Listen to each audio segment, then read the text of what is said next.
안녕하세요. 크립토TV입니다. 오늘은 지금 당장 이더리움을 샀을 경우 1년 뒤의 수익을 보수적으로 한번 보여드리도록 하겠습니다. 일단 그 전에 정말 중요한 발표를 지금 앞두고 있죠. 한국 시간 6월 12일 수요일 밤 9시 반에 드디어 미국의 5월 CPI가 발표가 되는데요. 이 발표와 동시에 아마 주식과 코인이 한바탕 크게 요동을 칠 것 같습니다. 위로 갈지 아래로 갈지 모르겠지만 아무튼 수요일 밤 9시 반이다. 좀 더 구체적으로 보면요. 9시 반에는 수요일 날 5월 CPI가 나오고요. 자, 이제 목요일 새벽으로 넘어갑니다. 새벽 3시경에 미국 금리가 결정된다. 99.8% 지금 동결로 압축되는 분위기고요. 이 이후에 제롬 파월이 나와서 인터뷰를 할 텐데요. 예전부터 조금 이해가 안 됐던 거는 이게 미국 시간으로 오전에 이제 CPI가 발표가 되고요. 오후에 금리 결정을 하는데 이미 제롬 파월은 CPI 발표 지수를 결과를 알고 있을 텐데 왜 굳이 오전 오후로 나눠놨는지를 그건 제가 좀 이해가 안 되더라고요. 아무튼 이런 중요한 거사를 앞두고 있다.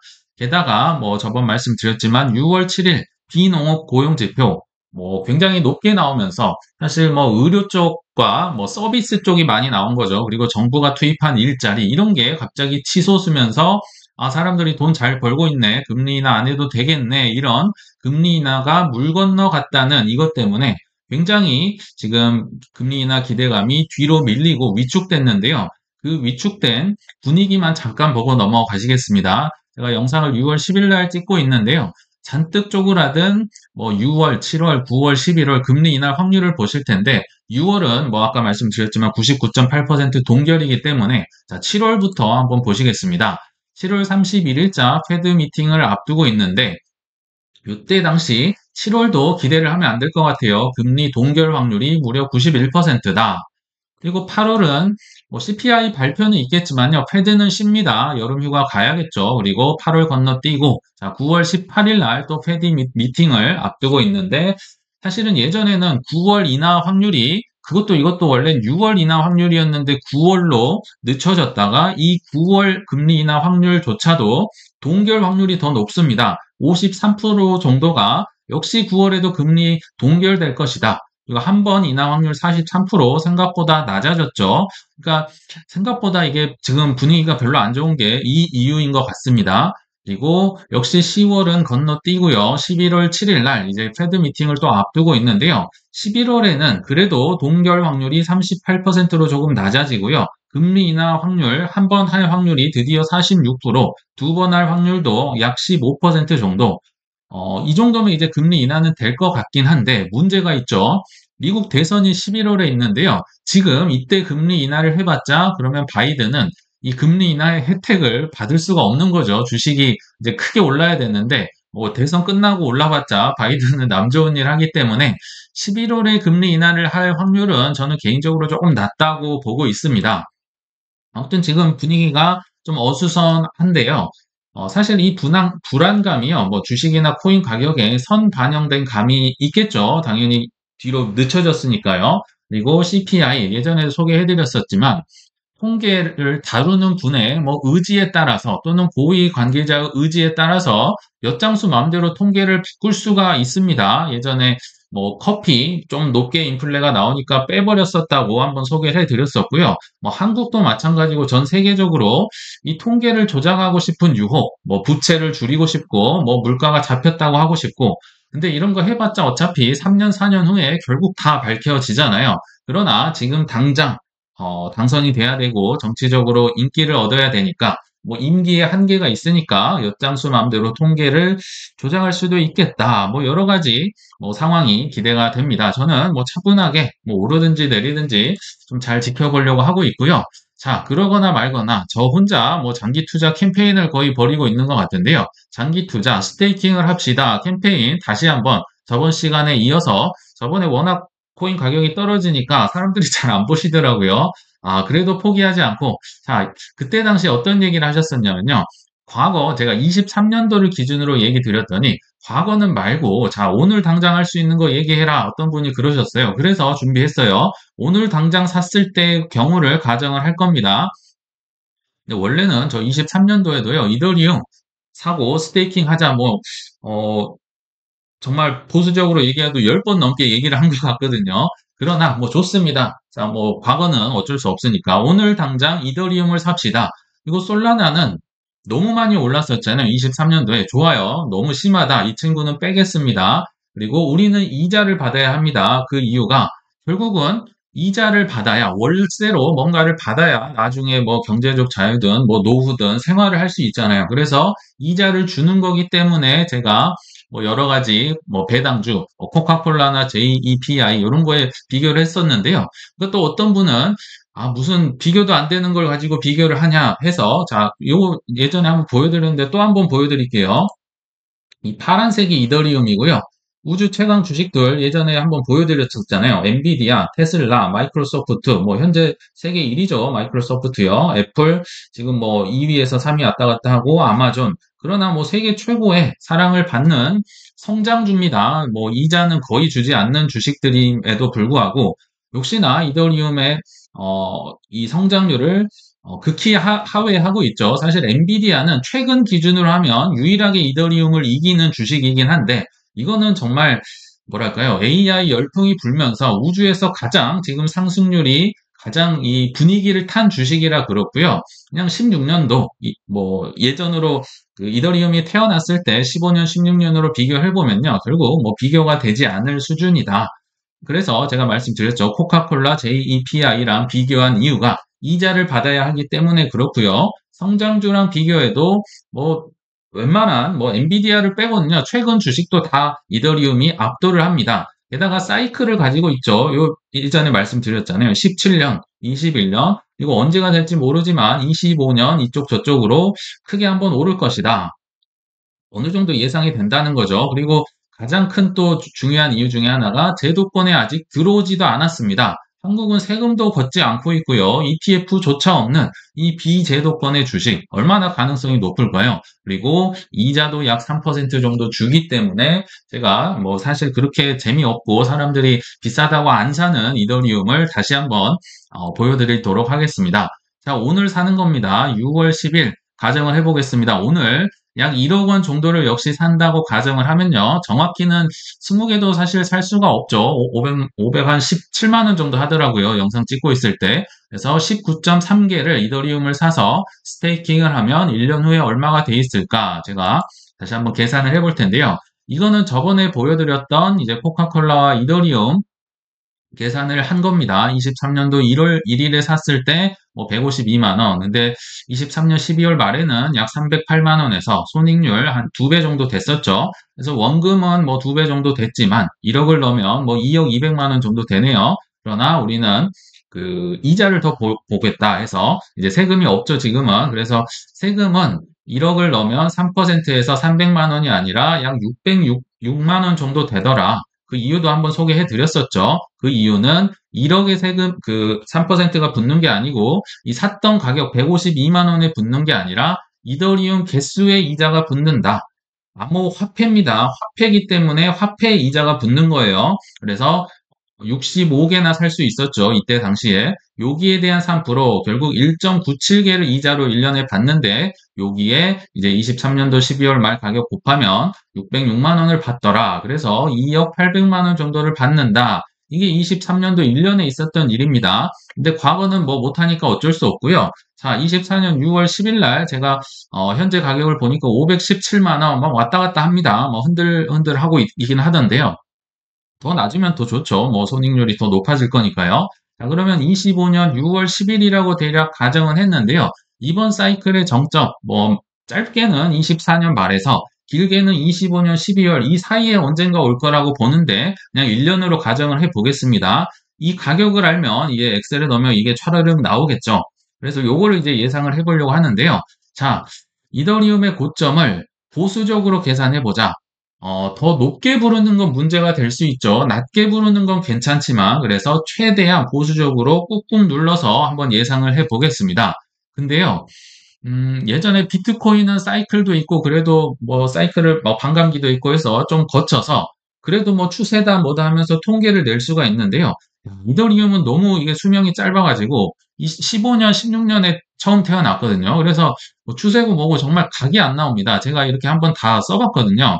자, 17년도 1월 1일을 그냥 저점으로 잡았어요. 더 전에 태어났지만, 자, 저점 13,800원 정도 되더라고요. 그리고 고점은 18년 1월 8일쯤에 이제 그 17년 말 불장, 그때 190만 원 정도 되더라. 그래서 저점 고점 약 13,000% 올랐었고요. 두 번째 사이클입니다. 21년도에 고점 찍었겠죠. 저점은 18년도 12월에 찍었습니다. 여기서 알 수 있는 건요.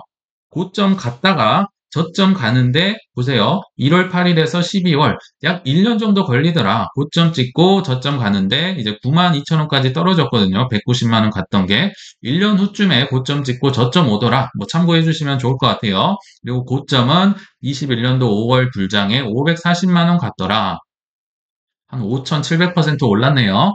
그리고 이번 사이클 언제가 될지는 모르지만 제가 25년 사이클이라고 그냥 썼고요. 자, 이때 이 사이클의 저점은 22년도 6월 18일이었습니다. 업비트에서 제가 찾아보니까 120만 원 정도 되고요. 자, 이 고점을 알아야 이제 차르르륵 그 엑셀 시트에 넣어서 이제 고점이나 상승률이나 이런 게 나올 텐데 도무지 안 나옵니다. 언제가 될지도 모르겠고 도무지 안 나와서 자, 제 기준으로 그냥 냅다. 고점 성장률에서요, 그냥 반토막을 냈습니다. 무슨 얘기냐면, 자, 고점 190만원, 첫 번째 사이클의 고점입니다. 그리고 저번 사이클의 고점 540만원, 190만원이 540만원으로 몇 배 올랐는지, 제가 계산해보니까 138%, 그러니까 두 배보다는 많이 올랐고요. 세 배보다는 적게 올랐더라고요. 그래서 그냥 냅다 요거를 반토막했습니다. 그 이유는 앞으로 사이클이 흐르면 흐를수록 상승률은 조금씩 더 작아지겠죠. 뭐 비트코인이나 웬만한 코인들 마찬가지입니다. 초반이 폭발력이 높지. 그래서 반을 그냥 냅다 깎았어요. 그래서 91.8% 정도 고점을 이제 갱신을 할 것이다. 약 2배 조금 안 되는 것 같아요. 그러면 대략 뭐 1,037만 원 정도가 나오는데요. 요거 이제 좀 보수적으로 제가 이제 생각을 해본 건데요. 물론 검증 뒤에서 엄청 할 겁니다. 일단 요 정도 나올 것이다 봐주시면 될 것 같고 요것도 그냥 참고를 해주시면 되는데요. 자, 고점 대비 하락률이라는 게 있죠. 자, 190만 원까지 저번에 갔었는데 최저점 1년 만에 92,000원까지 무려 마이너스 95.2% 갔었네요. 어마어마한 하락률 기록했었고, 자, 두 번째 고점에서 세 번째 사이클의 저점으로 올 때 540만 원이 120만 원 됐기 때문에 계산해보면 마이너스 77.8% 정도 나옵니다. 그러면 다음에 이게 만약 고점이라고 했을 때 다음 저점 뭐 한 26년이나 27년 뭐 언제쯤 나오겠죠. 요때쯤에는 약 320만 원 정도일 거다. 이것도 고점 대비 하락률도 제가 반토막을 쳤습니다. 여기에서 여기 떨어진 것보다 조금 덜 떨어져야 맞겠죠. 왜냐하면 상승도 조금은 덜 하고 하락도 조금은 사이클이 지날수록 덜 할 수 있다. 그래서 반토막을 약 마이너스 70% 고점에서 떨어질 거라고 계산을 해보니까 한 320만 원 정도 나오더라고요. 근데 요거는 그냥 뭐 참고만 하시면 됩니다. 저점은 전혀 저도 예상을 할 수 없고 대략 이 정도 나오지 않을까 그냥 참고차 일단 보여드렸고요. 자, 더 중요한 게 있죠. 1,037만 원이 보수적으로 낮게 부른 건 괜찮죠. 그러나 높게 부르는 건 너무 꿈과 희망을 줄 수 있기 때문에 이거 보수적인 거 맞냐? 한번 검증을 해보겠습니다. 한 세 번 정도 이제 전문가의 의견으로 검증을 해볼 텐데 결과적으로 하면 꽤 보수적인 게 맞는 것 같아요. 일단 일반적인 통상적인 의견으로 볼 때 이더리움 가격은 비트코인의 통상 이제 많게는 15분의 1에서 적게는 20분의 1, 이 사이를 왔다 갔다 합니다. 근데 요새 워낙 ETF 때문에 비트코인이 뭐 전 세계 기관이다 연기금이다 산다고 난리를 하고 있어서 좀 15분의 1 쪽에 가까워지고는 있는데 20분의 1 정도로. 왜냐면 이더리움이 저평가가 되겠죠, 상대적으로. 아무튼, 자, 15분의 1 정도로 하더라도 비트코인을 뭐 이번 사이클의 최고점, 역시 보수적으로 볼 때 2억 원 정도 봅니다. 요것보다 더 높게 올라갈 확률이 전 높다고 보는데요. 자, 2억으로 낮춰보겠습니다. 2억에 15분의 1 곱해보면 약 1,333만 원 정도 나오고요. 최악의 경우 20분의 1 토막으로 보더라도 1,000만 원 정도, 그러니까 1,000만 원에서 1,333만 원 정도가 보수적인 금액이다. 이게 이제 일반적인 상식이고요.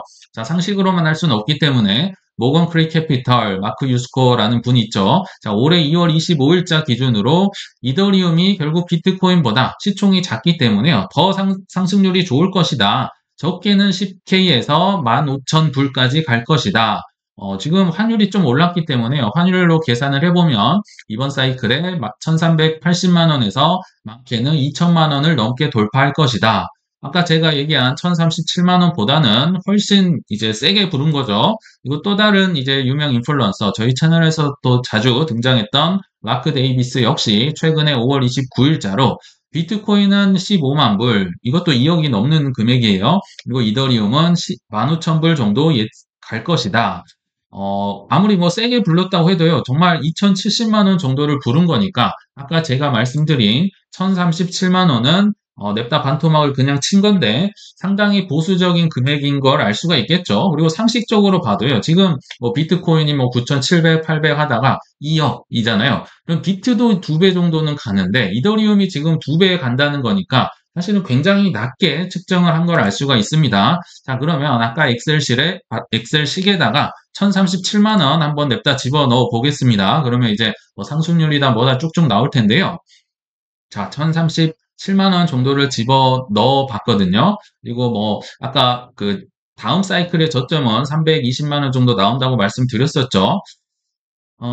그래서 이제 아까 처음 보여드렸던 그 비어있는 엑셀 시트에 넣어봤습니다. 1037만 8,859원을 한번 넣어봤더니, 그래도, 24년 6월에 비해서 1년 뒤에 손익률이 그래도 2배는 넘더라고요.